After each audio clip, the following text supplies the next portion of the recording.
इच्छा, आशा, अपेक्षा, आकांक्षा, यही सब मानव समाज के चालक होते हैं।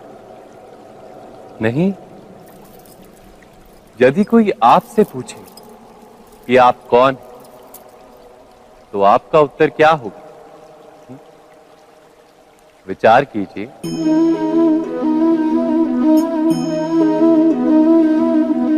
आप तुरंत ही ये जान पाएंगे कि आपकी इच्छाएं ही आपके जीवन की व्याख्या है। कुछ पाने से मिली सफलता, कुछ ना पाने से मिली निष्फलता ही आपका परिचय।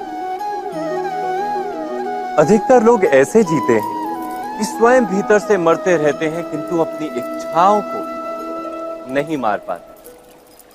इच्छाएं उन्हें दौड़ाती हैं जिस प्रकार मृगतृष्णा मृग को दौड़ाती। परंतु इन्हीं इच्छाओं के गर्भ में ही ज्ञान का प्रकाश भी। कैसे? जब इच्छाएं अपूर्ण रहती और टूटती, तब वहीं से ज्ञान की किरण प्रवेश करती है मनुष्य के हृदय। ना, ये कथा नहीं है केवल इच्छाओं के संघर्ष की, नहीं है केवल महत्वाकांक्षाओं से जन्म लेने वाले भयावह रक्तपात। ये कथा है इच्छाओं के गर्भ से उदित होते हुए ज्ञान की। मैं वासुदेव कृष्ण आप सभी को निमंत्रण देता हूं इस यात्रा पे चलने का, जो जीवन का मर्म सिखाएगी, मनुष्य का धर्म सिखाएगी, कीचड़ से उठकर कमल बनने का कर्म सिखाएगी। और इस यात्रा का नाम है महाभारत।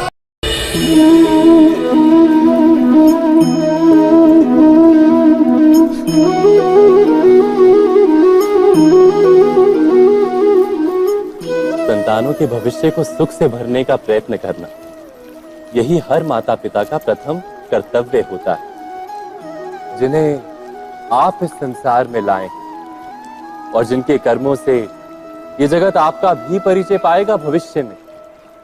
उनके भविष्य के सुख की योजना करने से अधिक महत्व और हो भी क्या सकता है।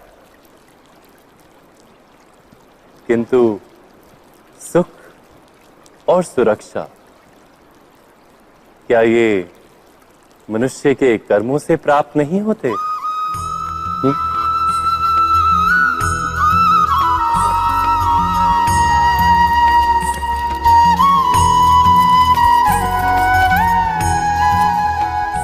माता पिता के दिए हुए अच्छे या बुरे संस्कार, उनकी दी हुई योग्य अथवा अयोग्य शिक्षा, क्या आज के सारे कर्मों का मूल नहीं? संस्कार और शिक्षा से बनता है मनुष्य का चरित्र। अर्थात माता पिता अपनी संतानों का जैसा चरित्र बनाते हैं, ऐसा ही बनता है उनका भविष्य। किंतु फिर भी अधिकतर माता पिता अपनी संतानों का भविष्य सुरक्षित करने की चिंता में उनका चरित्र निर्माण का कार्य भूल ही जाते हैं। वस्तुतः जो माता पिता अपनी संतानों के भविष्य की चिंता करते हैं, उनकी संतानों को कोई लाभ नहीं होता। किंतु जो माता पिता अपने संतानों के भविष्य की नहीं, उनके चरित्र का निर्माण करते हैं, उन संतानों की प्रशस्ति समस्त संसार करता है। स्वयं विचार कीजिए।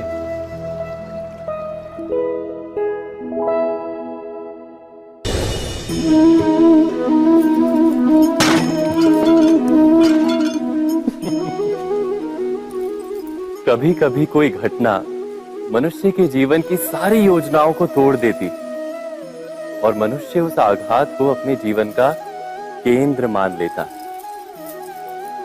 पर क्या भविष्य मनुष्य की योजनाओं के आधार पर निर्मित होते हैं? नहीं। जिस प्रकार किसी ऊंचे पर्वत पर सर्वप्रथम चढ़ने वाला उस पर्वत की तलाई में बैठकर जो योजना बनाता है, क्या वही योजना उसे उस पर्वत की चोटी तक पहुंचाती है? नहीं। वास्तव में वो जैसे जैसे ऊपर चढ़ता है वैसे वैसे उसे नई नई चुनौतियां, नई नई विडंबनाएं, नए नए अवरोध मिलते हैं। प्रत्येक पद पर वो अपने अगले पद का निर्णय करता है। प्रत्येक पद पर उसे अपनी योजनाओं को बदलना पड़ता है। कहीं पुरानी योजना उसे खाई में ना ढकेल दे। वो पर्वत को अपने योग्य नहीं बना पाता, केवल स्वयं को पर्वत के योग्य बना सकता है। क्या जीवन के साथ भी ऐसा ही नहीं? जब मनुष्य जीवन में किसी एक चुनौती को, एक अवरोध को अपने जीवन का केंद्र मान लेता है, अपने जीवन की गति को ही रोक देता है, तो वो अपने जीवन में सफल नहीं बन पाता और ना ही सुख और शांति प्राप्त कर पाता। अर्थात जीवन को अपने योग्य बनाने के बदले स्वयं अपने को जीवन के योग्य बनाना ही सफलता और सुख का एकमात्र मार्ग नहीं। स्वयं विचार कीजिए।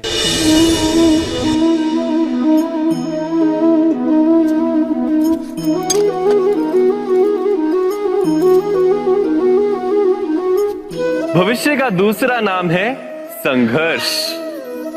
हृदय में आज इच्छा होती है और यदि पूर्ण नहीं हो पाती तो हृदय भविष्य की योजना बनाता है। भविष्य में इच्छा पूर्ण होगी ऐसी कल्पना करता रहता है, किंतु जीवन ना तो भविष्य में है ना अतीत में। जीवन तो इस क्षण का नाम, अर्थात इस क्षण का अनुभव ही जीवन का अनुभव। पर हम ये जानते हुए भी इतना सा सत्य समझ नहीं पाते।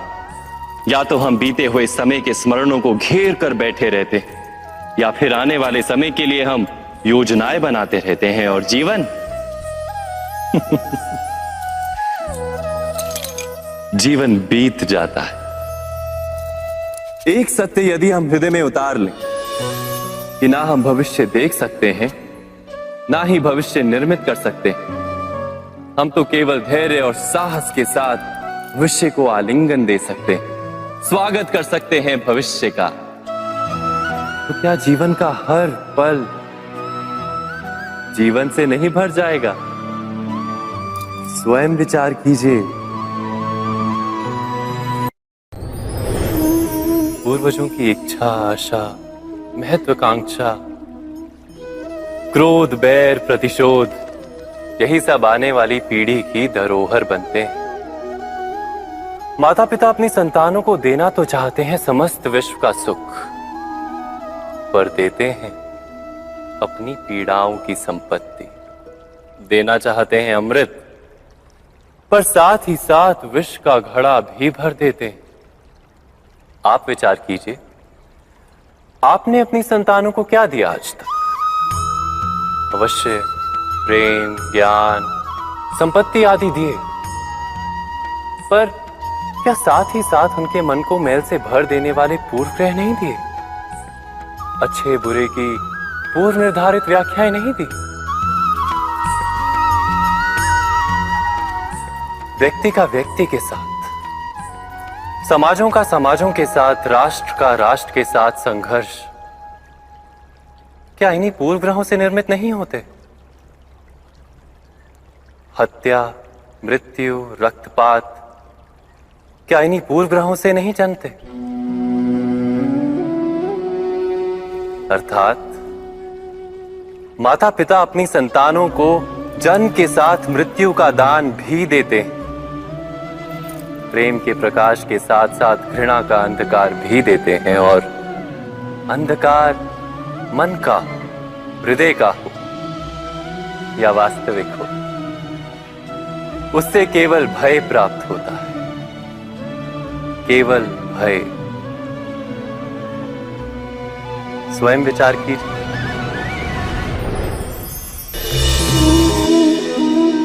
मनुष्य के हृदय में भय का साम्राज्य रहता है सदा। कभी संपत्ति के नाश का भय, कभी अपमान का भय, कभी अपनों से छूट जाने का भय। इसीलिए भय का होना सबको स्वाभाविक ही लगता है।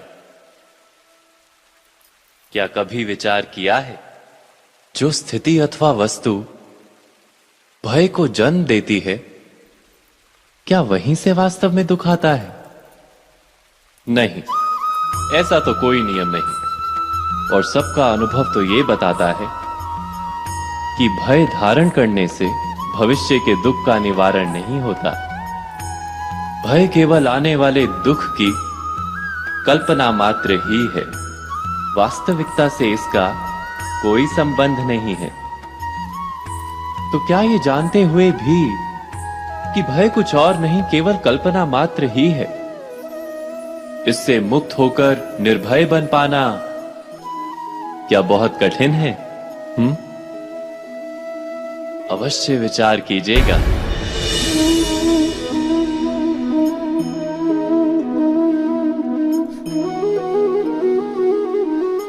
जगत में प्रत्येक व्यक्ति को किसी ना किसी प्रकार की निर्बलता अवश्य होती।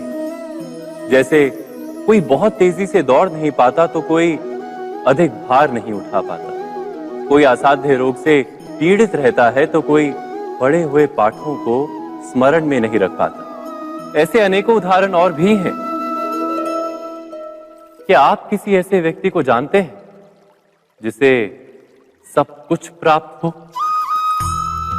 और हम जीवन की उस एक निर्बलता को जीवन का केंद्र मानकर जीते हैं? इस कारणवश हृदय में दुख और असंतोष रहता है सदा। निर्बलता मनुष्य को जन्म से अथवा संजोग से प्राप्त होती, किंतु उस निर्बलता को मनुष्य का मन अपनी मर्यादा बना लेता है। किंतु कुछ व्यक्ति ऐसे भी होते हैं जो अपने पुरुषार्थ और श्रम से उस निर्बलता को पराजित कर देते हैं। क्या भेद है उनमें और अन्य लोगों में? क्या आपने कभी विचार किया है?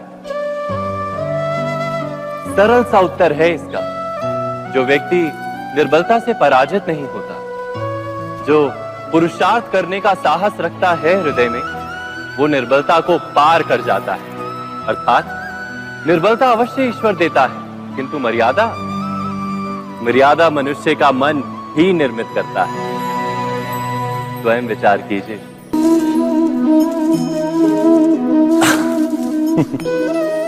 मनुष्य के सारे संबंधों का आधार है अपेक्षा।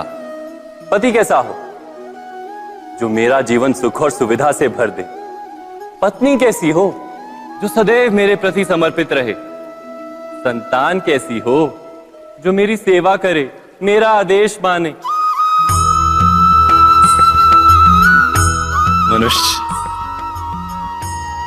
मनुष्य उसी को प्रेम भी कर पाता है जो उसकी अपेक्षा पूर्ण करता है। और अपेक्षा की तो नियति है भंग होना। कैसे? क्योंकि अपेक्षा मनुष्य के मस्तिष्क में जन्म लेती है। कोई अन्य व्यक्ति उसकी अपेक्षाओं के बारे में जान ही नहीं पाता। पूर्ण करने की प्रामाणिक इच्छा हो तब भी कोई मनुष्य किसी की अपेक्षाओं को पूर्ण नहीं कर पाता। और वहां से जन्म लेता है संघर्ष। सारे संबंध संघर्ष में परिवर्तित हो जाते। पर मनुष्य अपेक्षा को संबंध का आधार ना बनाए और स्वीकार करे केवल संबंध का आधार, तो क्या ये जीवन स्वयमेव सुख और शांति से नहीं भर जाएगा? स्वयं विचार कीजिएगा।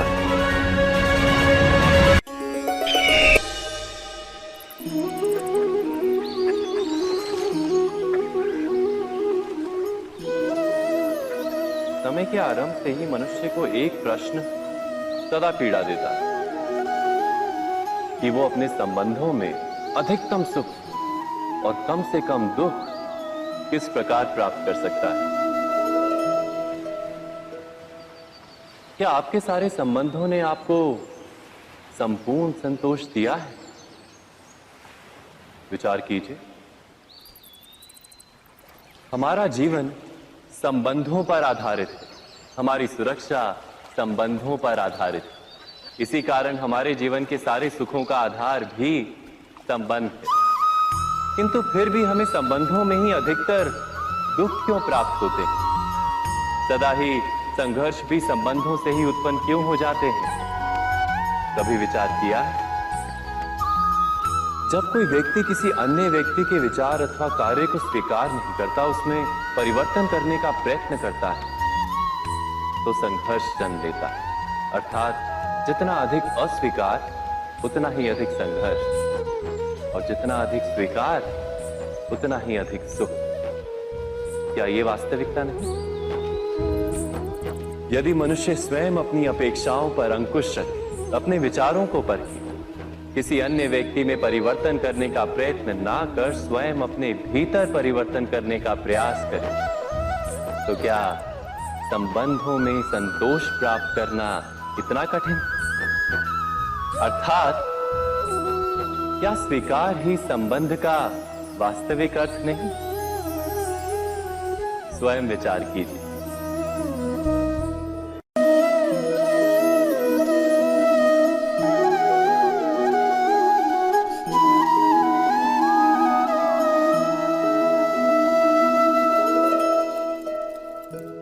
जब किसी व्यक्ति को किसी घटना में अन्याय का अनुभव होता है, तो वो घटना उसके अंतर को झकझोर देती। समस्त जगत उसे अपना शत्रु प्रतीत होता है। अन्याय लगने वाली घटना जितनी बड़ी होती है, मनुष्य का हृदय भी उतना ही अधिक विरोध करता है। उस घटना के उत्तर में वो न्याय मांगता है, और ये योग्य भी है।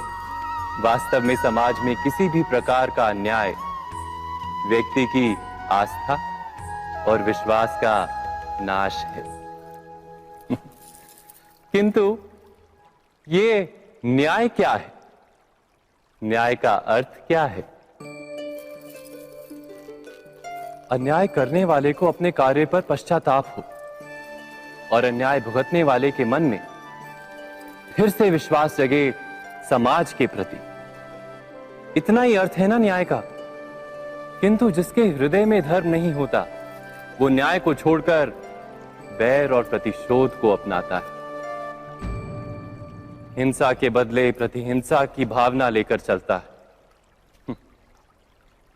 स्वयं भोगी हुई पीड़ा से कहीं अधिक पीड़ा देने का प्रयत्न करता है, और इस मार्ग पर चलते अन्याय को भुगतने वाला स्वयं अन्याय करने लगता है। शीघ्र ही वो अपराधी बन जाता है। अर्थात न्याय और प्रतिशोध के बीच बहुत कम अंतर होता है, और इसी अंतर का नाम है धर्म। क्या ये सत्य नहीं? स्वयं विचार कीजिए। दो व्यक्ति जब निकट आते हैं तो एक दूसरे के लिए सीमाएं और मर्यादाएं निर्मित करने का प्रयत्न अवश्य करते हैं। हम यदि सारे संबंधों पर विचार करें तो देखेंगे कि इन सारे संबंधों का आधार यही सीमाएं हैं जो हम दूसरों के लिए निर्मित करते हैं। और यदि अनजाने में भी कोई अन्य व्यक्ति इन सीमाओं को तोड़ता है, तो उसी क्षण हमारा हृदय क्रोध से भर जाता है। इन सीमाओं का वास्तविक रूप क्या है? क्या हमने कभी विचार किया? सीमाओं के द्वारा हम दूसरे व्यक्ति को निर्णय करने की अनुमति नहीं देते। अपना निर्णय उस व्यक्ति पर थोपते हैं, अर्थात किसी की स्वतंत्रता का अस्वीकार करते हैं हम। और जब स्वतंत्रता का अस्वीकार किया जाता है तो उसका हृदय दुख से भर जाता है, और जब वो सीमाओं को तोड़ता है तो हमारा हृदय क्रोध से भर जाता है। क्या ऐसा नहीं होता?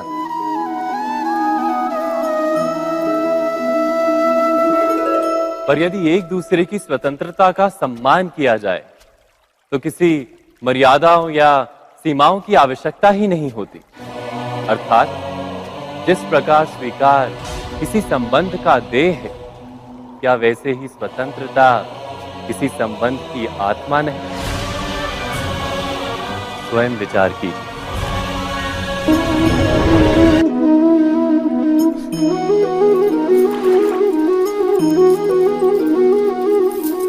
पिता सदा ही अपने संतान के सुख की कामना करते हैं, उनके भविष्य की चिंता करते रहते हैं। इसी कारणवश सदा ही अपने संतानों के भविष्य का मार्ग स्वयं निश्चित करने का प्रयत्न करते रहते हैं। जिस मार्ग पर पिता स्वयं चला है, जिस मार्ग के कंकर पत्थर को स्वयं देखा है, मार्ग की छाया, मार्ग की धूप को स्वयं जाना है, उसी मार्ग पर उसका पुत्र भी चले, यही इच्छा रहती है हर पिता की। निस्संदेह उत्तम भावना है ये, किंतु 3 प्रश्नों के ऊपर विचार करना हम भूल ही जाते हैं। कौन से प्रश्न? प्रथम प्रश्न, क्या समय के साथ प्रत्येक मार्ग बदल नहीं जाते? क्या समय सदा ही नई चुनौतियों को लेकर नहीं आता? तो फिर बीते हुए समय के अनुभव नई पीढ़ी को किस प्रकार लाभ दे सकते हैं? दूसरा प्रश्न, क्या प्रत्येक संतान अपने माता पिता की छवि होता है?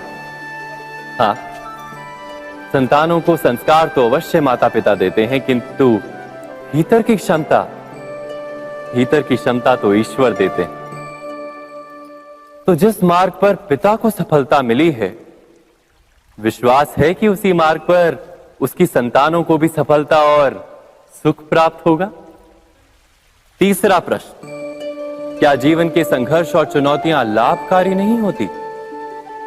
क्या प्रत्येक नया प्रश्न एक नए उत्तर का द्वार नहीं खोलता?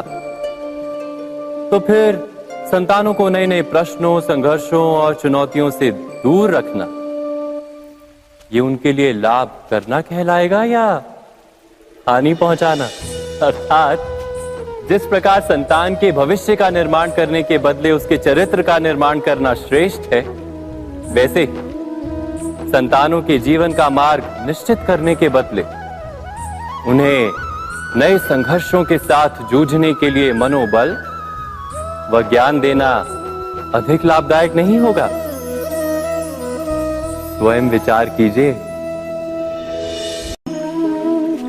सबके जीवन में ऐसा प्रसंग अवश्य आता है कि सत्य कहने का निश्चय होता है हृदय में, किंतु मुख से सत्य निकल नहीं पाता। कोई भय मन को घेर लेता है। किसी घटना अथवा प्रसंग के बारे में बात करना या फिर स्वयं से कोई भूल हो जाए उसके बारे में कुछ बोलना, क्या ये सत्य है? नहीं, ये तो केवल तथ्य है। अर्थात जैसा हुआ था वैसा केवल बोल देना सामान्य सी बात है। किंतु कभी कभी उस तथ्य को बोलते हुए भी भय लगता है। कदाचित किसी दूसरे की भावनाओं का विचार आता है मन, दूसरे को दुख होगा, ये भय भी शब्दों को रोकता है। तो ये सत्य क्या है? क्या हमने कभी विचार किया है? जब भय रहते हुए भी कोई तथ्य बोलता है तो वो सत्य कहलाता है। वास्तव में सत्य कुछ और नहीं, केवल निर्भयता का दूसरा नाम है। और निर्भय होने का कोई समय नहीं होता, क्योंकि निर्भयता आत्मा का स्वभाव है। अर्थात क्या प्रत्येक क्षण सत्य बोलने का क्षण नहीं होता?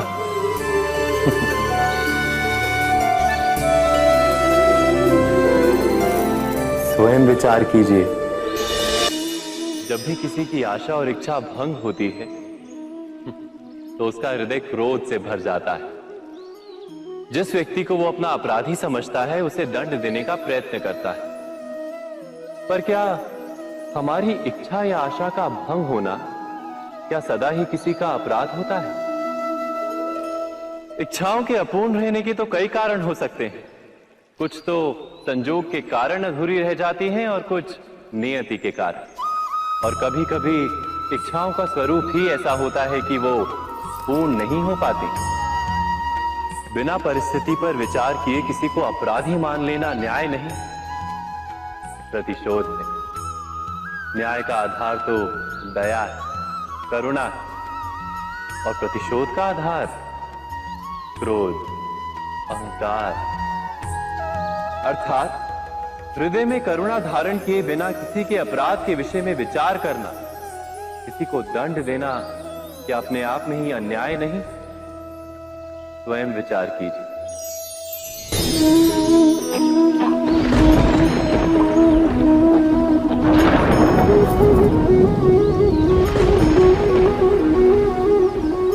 सपनों और पूर्वाभासों के आधार पर हम भविष्य के सुख दुख की कल्पना करते हैं।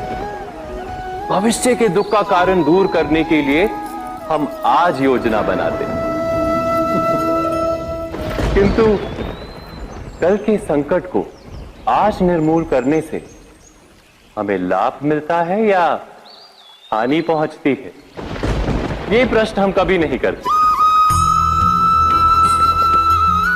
सत्य तो यह है कि संकट और उसका निवारण साथ जन से है, व्यक्ति के लिए भी और सृष्टि के लिए भी।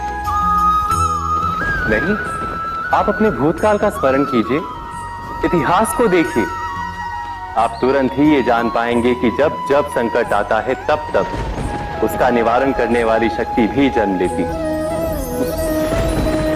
यही तो जगत का चलन है। वस्तुतः संकट ही शक्ति के जन्म का कारण है। प्रत्येक व्यक्ति जब संकट से निकलता है तो एक पद आगे बढ़ा होता है, अधिक चमकता है, आत्मविश्वास से अधिक भरा होता है, न केवल अपने लिए अपितु विश्व के लिए भी। क्या ये सत्य नहीं? वास्तव में संकट का जन्म है एक अवसर का जन्म, अपने आप को बदलने का, अपने विचारों को ऊंचाई पर करने का अवसर, अपनी आत्मा को बलवान और ज्ञान मंडित बनाने का अवसर। जो ये कर पाता है उसे कोई संकट नहीं होता, किंतु जो ये नहीं कर पाता वो तो स्वयं एक संकट है विश्व के लिए। विचार कीजिए।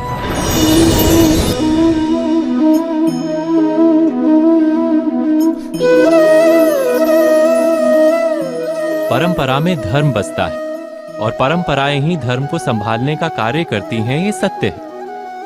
पर क्या केवल परंपरा ही धर्म है? विचार कीजिए। सत्य तो यह है कि जिस प्रकार पाषाण में शिल्प होता है उसी प्रकार परंपरा में धर्म होता है। इस पत्थर में शिल्प है, ये पत्थर शिल्प नहीं। शिल्प को उजागर करने के लिए उसे तोड़ना पड़ता है, अनावश्यक भागों को दूर करना पड़ता है। ठीक उसी प्रकार परंपराओं में धर्म ढूंढना पड़ता है। जिस प्रकार इंद्र पूजा की परंपरा को तोड़कर गोवर्धन पूजा का धर्म ना ढूंढा जाता तो यादवों को उनकी मुक्ति का मार्ग नहीं मिल पाता। अर्थात परंपरा को पूर्णता छोड़ देने वाला धर्म से वंचित रह जाता है और परंपरा का अंध अनुकरण करने वाला भी धर्म को प्राप्त नहीं कर पाता। कहते हैं हंस के पास नीर क्षीर विवेक होता है, दूध में मिले पानी को छोड़कर केवल दूध ही ग्रहण करता है। तो क्या सच्चा धर्म प्राप्त करने के लिए हृदय में ज्ञान से जन्मा विवेक आवश्यक है? और ऐसे विवेक के बिना जिसे धर्म मान भी लिया जाए, जो वास्तव में धर्म ना भी हो, ऐसा भी तो हो सकता है। स्वयं विचार कीजिएगा।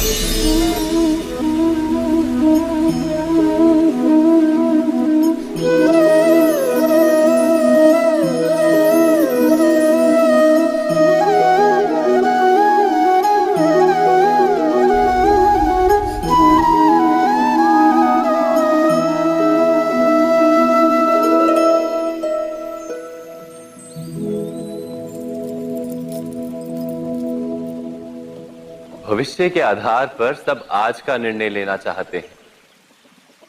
भविष्य में सुख मिले, भविष्य सुरक्षित हो, ऐसे निर्णय आज लेने का प्रयत्न रहता है सबका। आप अपने जीवन को देखिए, क्या आपके अधिकतर निर्णय के पीछे भविष्य का विचार नहीं होता? और हो भी क्यों ना, अपने जीवन को सरल और सुखमय बनाने का प्रयत्न करने का अधिकार सबका है। पर भविष्य तो कोई नहीं जानता, केवल कल्पना ही की जा सकती है। तो जीवन के सारे महत्वपूर्ण निर्णय कल्पनाओं के आधार पर ही करते हैं हम। क्या निर्णय करने का कोई तीसरा मार्ग हो सकता है? विचार कीजिए। सारे सुखों का आधार धर्म है और वो धर्म मनुष्य के हृदय में बसता है। तो प्रत्येक निर्णय से पूर्व स्वयं अपने हृदय से ये प्रश्न अवश्य पूछ लेना कि ये निर्णय स्वार्थ से जन्मा है या धर्म से।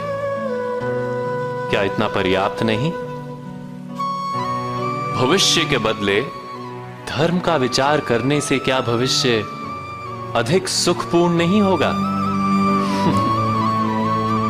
स्वयं विचार कीजिए। व्यक्ति को जब उसके अपराध का दंड मिलता है तब कभी कभी उस न्याय को देखकर मन कचोटता है। प्रश्न उठता है हृदय में कि जब वो अपराध हुआ था तब व्यक्ति भिन्न था। उसके पश्चात उसने इतने पश्चाताप किए, स्वयं में इतना परिवर्तन किया, फिर उसे दंड क्यों मिले? पर जहां आघात होता है वहां प्रत्याघात भी होता है। जैसा कर्म वैसा फल। यदि किसी को प्रेम दोगे तो सुख प्राप्त होगा, यदि किसी की हत्या करोगे तो मृत्यु दंड मिलेगा। जैसा कार्य वैसा ही न्याय। तो फिर प्रायश्चित और पश्चाताप का कोई मूल्य नहीं है? अवश्य है मूल्य। प्रायश्चित और पश्चाताप मनुष्य की आत्मा को बलवान करता है। आने वाले दंड को स्वीकार करने के लिए मनुष्य को तैयार करता है। अर्थात बिना प्रायश्चित के दंड स्वीकार करने का कोई मूल्य है? स्वयं विचार कीजिए।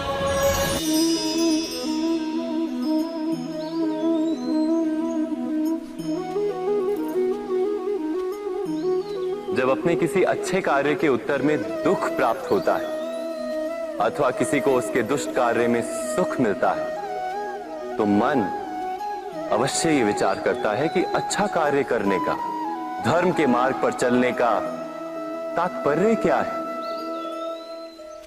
पर दुष्ट आत्मा को क्या प्राप्त होता है ये भी देखिए। दुष्टता करने वाला हृदय सदा चंचल रहता है, अकुलाता रहता है। मन में सदा नए नए संघर्ष उत्पन्न होते हैं। अविश्वास उसे जीवन भर दौड़ाता है। क्या ये सुख है? जबकि धर्म पे चलने वाले, अच्छा कार्य करने वाले, सच्चरित्र व्यक्ति का हृदय शांत रहता है। परिस्थितियां उसके जीवन के सुख में बाधा नहीं बनती। समाज में सम्मान और मन में संतोष रहता है सदा। अर्थात अच्छा बर्ताव भविष्य में किसी सुख का मार्ग नहीं। अच्छा बर्ताव स्वयं सुख अथवा बुरा बर्ताव भविष्य में किसी दुख का मार्ग नहीं। अधर्म उसी क्षण दुख उत्पन्न करता है। धर्म से सुख नहीं, धर्म स्वयं।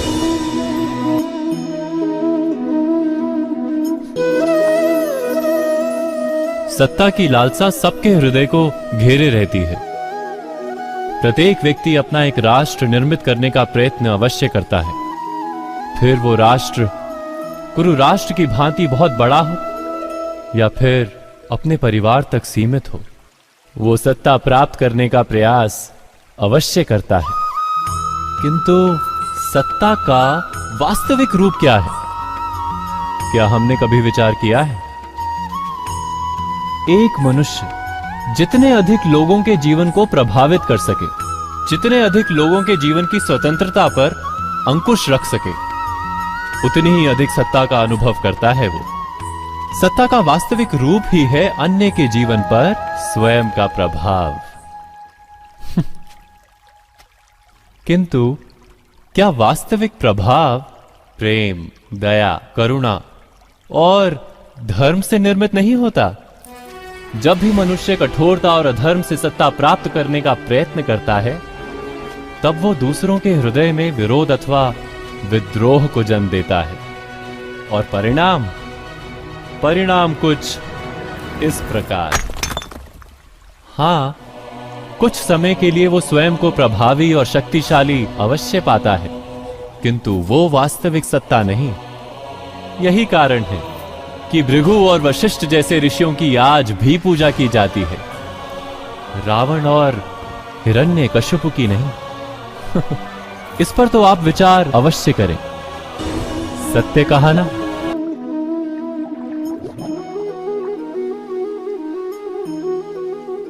इस संसार में आने वाला प्रत्येक बालक संपूर्णतः संस्कार रहित होता है। उसके अंतर पर ना किसी अच्छे संस्कार के चिन्ह अंकित होते हैं, ना ही बुरे संस्कार के। अर्थात जन्म से बालक में ना कोई गुण होता है और ना ही कोई दोष। तो ये दोष अथवा गुण किस प्रकार प्राप्त होते हैं? क्या हमने कभी विचार किया है? जो बात माता पिता के मुख से निरंतर सुनी जाती है, वही बात उनकी संतानों के हृदय का संस्कार बनती है। जैसे किसी गांव में नदी तट तक एक पगडंडी बन जाती है केवल उस मार्ग पर बार बार चलने के कारण। अर्थात माता पिता के हृदय की इच्छाएं उनकी संतानों के हृदय का दोष अथवा गुण बनकर जन्म लेती हैं। क्या ये सत्य नहीं? पर फिर भी जब उनकी संतानों में कोई दोष दिखाई देता है, तो माता पिता आश्चर्य और दुख से भर जाते हैं। माता पिता का हृदय ये प्रश्न करता है कि उनकी संतानों में ये कुसंस्कार आए कहां से। सत्य तो यही है कि माता पिता अपनी संतानों को अनजाने में ही कुसंस्कार के बीज दे देते हैं, जो उनके संतानों की हृदय भूमि पर कुसंस्कार का वृक्ष बनकर उगता है। अर्थात अपनी संतानों को सुसंस्कारी और धर्ममय बनाने की आशा रखने वाले प्रत्येक माता पिता को प्रथम अपने हृदय की इच्छाओं पर अंकुश रखना क्या अनिवार्य नहीं?